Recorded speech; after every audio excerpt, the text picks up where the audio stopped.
Enfants, nous passions nos petites et grandes vacances au cœur de cette vallée borgne.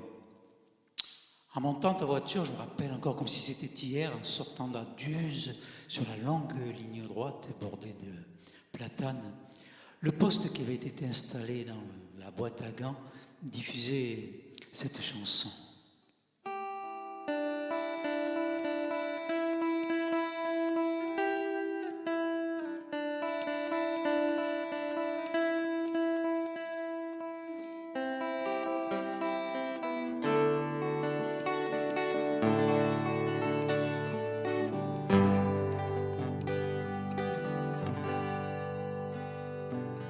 Il quittera le pays pour s'en aller gagner leur vie, loin de la terre où ils sont nés.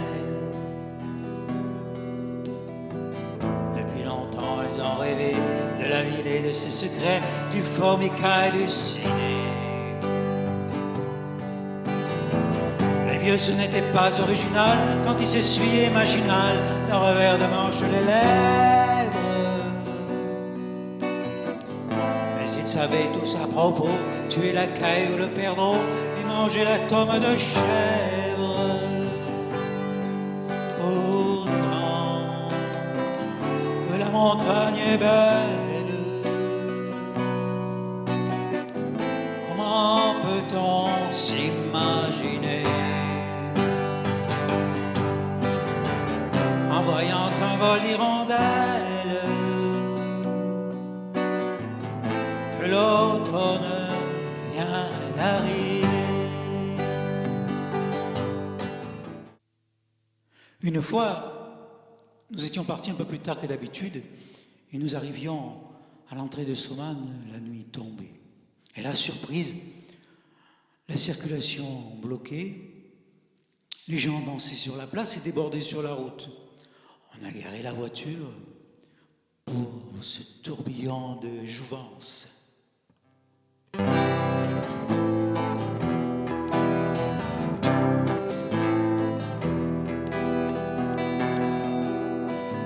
Fraîche soirée d'été sur la place du vieux village, sous des platanes sans âge, c'est le bal pour les anciens. Des couples que j'ai crus invisibles s'élancent engaillardis dans un tourbillon de jouvence. Tourbillon de jouvence au cœur du vieux village. Tourbillon de jeunesse au cœur des anciennes gens. Au cœur des anciennes gens.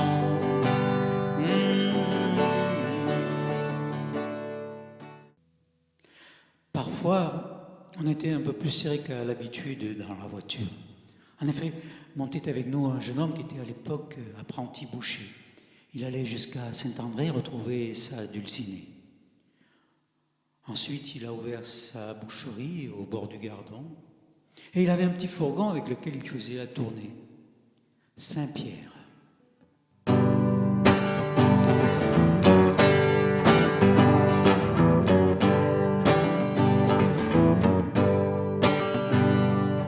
Il tient sa boutique au cœur du dernier village qui bouche la vallée. Depuis des années, 2 fois dans la semaine, il sillonne cette belle route. Avant chaque arrêt, toujours aux mêmes endroits. De longs coups de klaxon s'échappent de son fourgon comme des sirènes, comme des sirènes, comme des sirènes.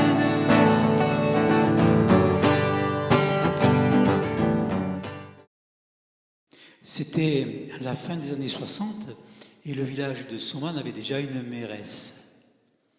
On allait la voir de temps en temps, d'autant plus que son époux, Augustin, avait été aviateur durant la Première Guerre mondiale. On l'appelait comme ça, la vieille tige.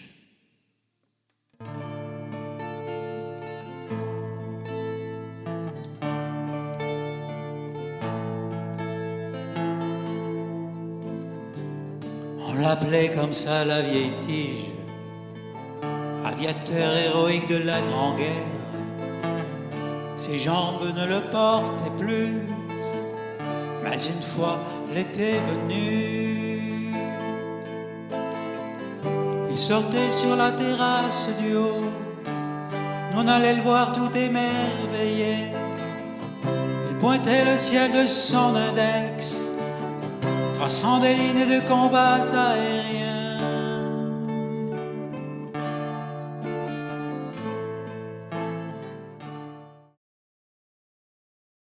21 juillet 1969.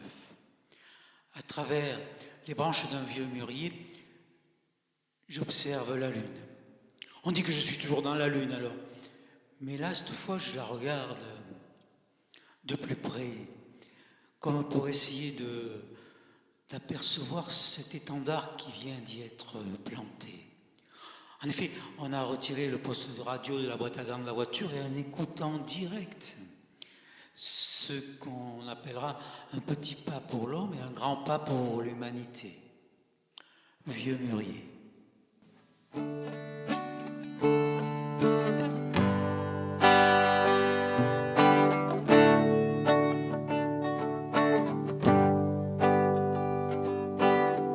Écoutez-les murmurer ces vieilles carcasses sombres au gré des prés égarés. N'en reste plus grand nombre. 1, 2, 3. Regardez-les jouer, tapis dans l'ombre, capturant la pénombre de nos mémoires susurrées. Au creux de nos vallées, les flancs troués par tant d'années, les vieux mûriers. Au creux de nos vallées, les flancs troués par tant d'années, ces vieux mûriers. Leurs feuilles tendres aux verts assois d'un printemps, boucons et fils de cendre tissent l'étendard du temps.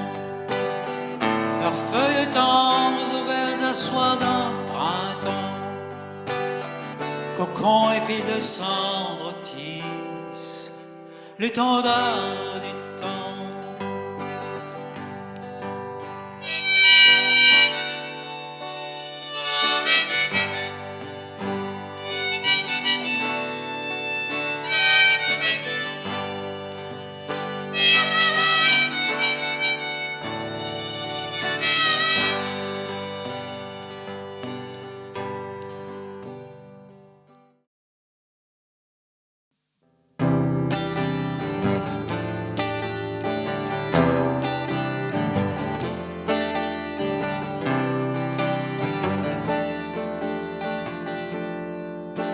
M'appelait ainsi l'arbre peint, peut-être afin de conjurer la faim, ayant pris pied depuis les plantiers, sous les mauvais penchants de la vallée. Préférant les valas encaissées pour vivre en toute humilité, en toute humilité. Arbre à pain, arbre à pain. Et donc comme les hommes du pays, avec autant de piquants en dehors que de douceurs au-dedans, cachent des fruits pleins de générosité.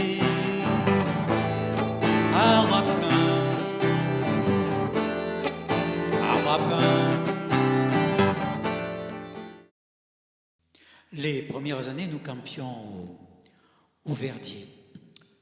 Et de temps en temps, en montant au village, on traversait le pont pour aller au Doudou.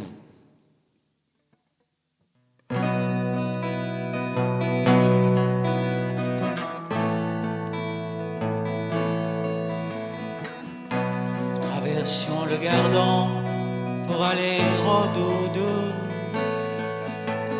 chercher des pélardons pour quelques sous au Doudou.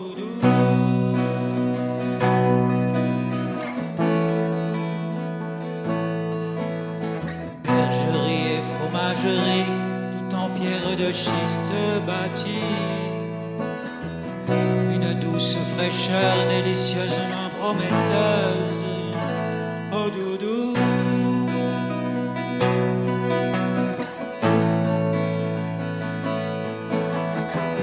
Les fins arômes de présure de petit lait, les subtils parfums qui nous plaisaient à humer au Doudou.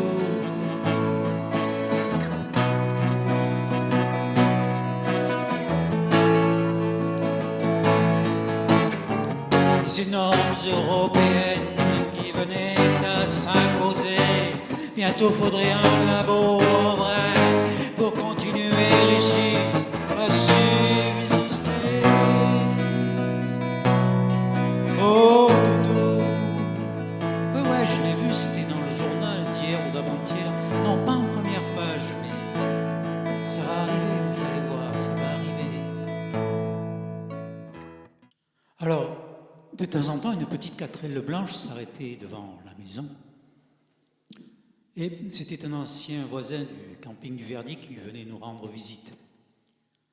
Et avec maman, il parlait quelque chose qu'on ne comprenait pas, mais qu'on imaginait. Il parlait ch'ti, la roche noire.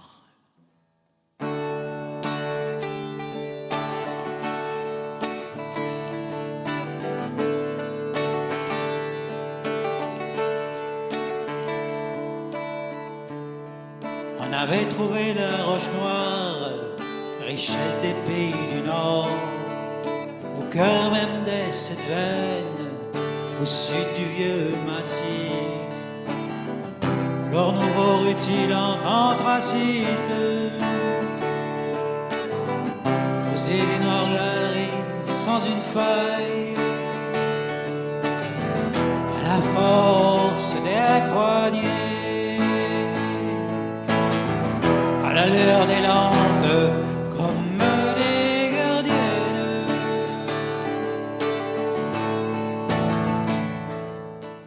Bien vite, l'enfance laisse sa place à l'adolescence. C'est ainsi que, en montant vers Saint-André, à peu près au niveau de Pomaré, on avait envie de quitter la route, traverser le Gardon et filer direct vers ce hameau qui commençait à tomber en ruine. Partir du chapeau.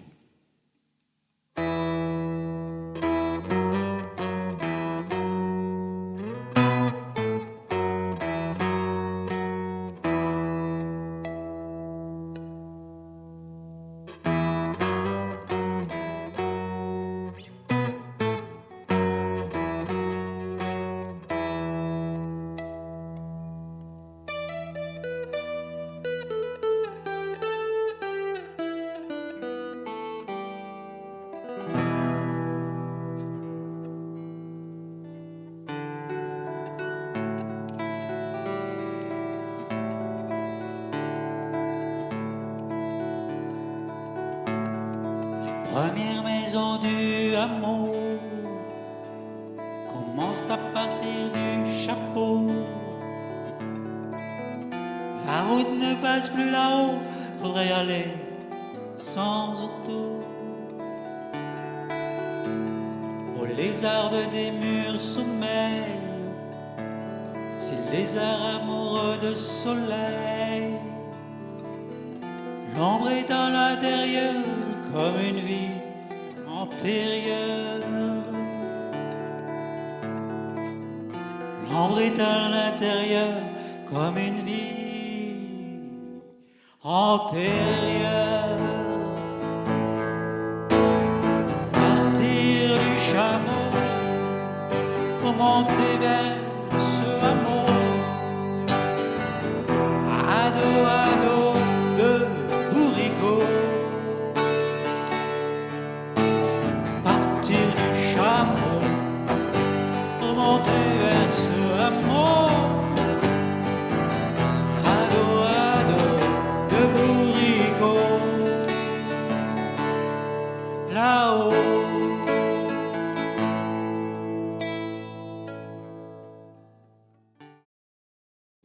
Hélène.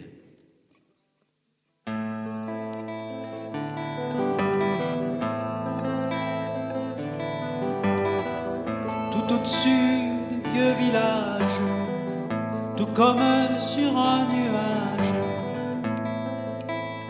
propriété enviagée. C'est là que vit une dame sans doute âgée, dans la plus grande des simplicités. Hélène est bien plus qu'une poétesse. Un beau jour, arrivé au bord de la rivière, quelle surprise! Tout avait été déboisé, tout ratiboisé.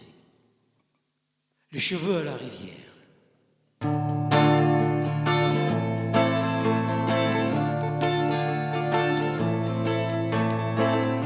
On avait coupé tous les cheveux à la rivière en prévision de quelque inondation. Et les pêcheurs n'emmèneraient plus leurs lignes, et les poissons ils laisseraient des poissons. Et les pêcheurs n'emmèneraient plus leurs lignes, et les poissons ils laisseraient des poissons.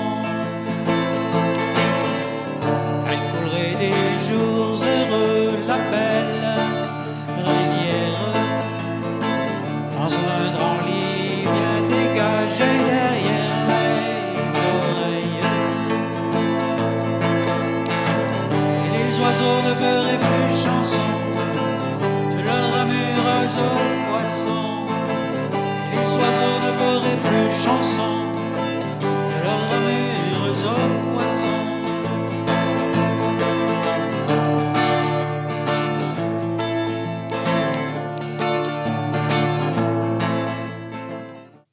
Au fil des ans, le cours d'eau semble se rétrécir comme peau de chagrin. Et en plein été, on a l'impression d'avoir la rivière abandonnée.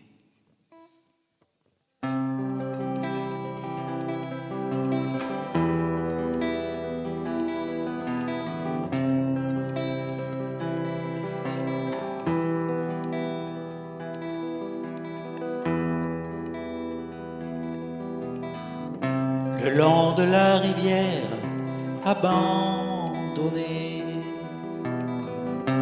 par les eaux en plein été,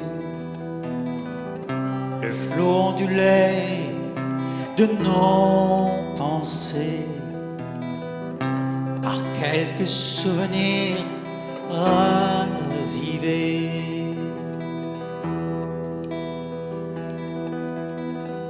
C'était les verrons au gardon, de bleues libellules autour de nos bouchons.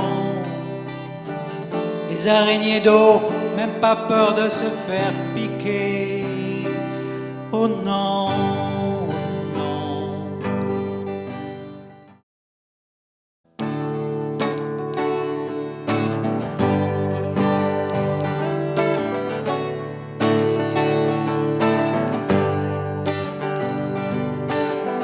En bordure du lit au sortir de l'hiver, quand le niveau des eaux permet de passer à guerre au petit pont noyé, l'on peut trouver toutes sortes d'objets, à demi ensablés retenus par les galets, casseroles émaillées,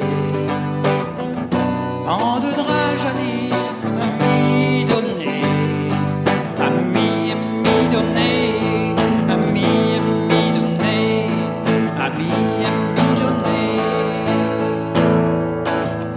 en bordure du lit au sortir de nos hivers. Vous savez, il suffit de descendre au bord du Gardon, s'installer sur les rochers ou sur les galets et observer autour de soi, observer et s'imprégner de l'environnement. Et de remonter ensuite avec dans la musette toujours 2 ou 3 idées pour quelques chansons. Truiton.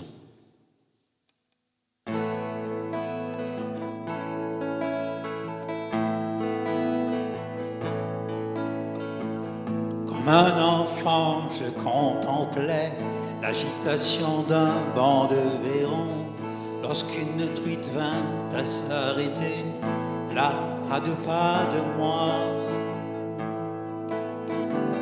Surpris par sa présence si proche, je pouvais compter tous les points rouges sur sa peau. Ces 2 étaient là un vieux mâle qu'agite depuis des lustres la sagesse des eaux. La sagesse des eaux.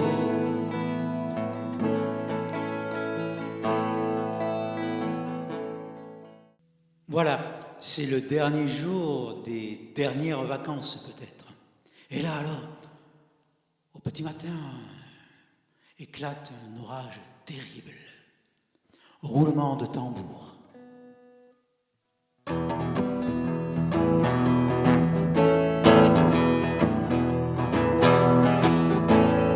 Roulement de tambour au lever du jour. Les éclairs ébranlent les cieux en s'évènent. Les premières gouttes qui éclatent, qui tapent, qui frappent au bout de nos mains ouvertes.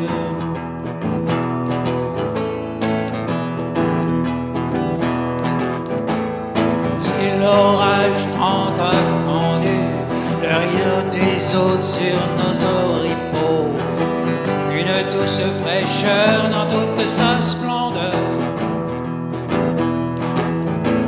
gisement des sources, foisonnement des cascades,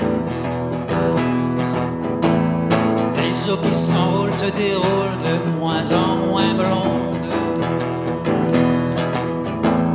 C'est l'orage tant attendu, la pomme ronde comme une pomme qui roule ses airs de fête à la face du monde. Fraîchissement du temps à la pointe du jour. Une lumière diffuse à travers les verrières. Le béal qui clappe, qui revire entre ses herbes blotties.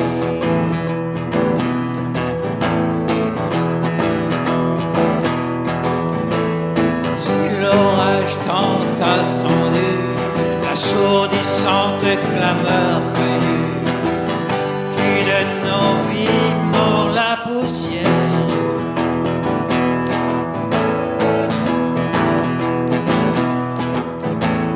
C'est l'orage tant attendu, l'assourdissante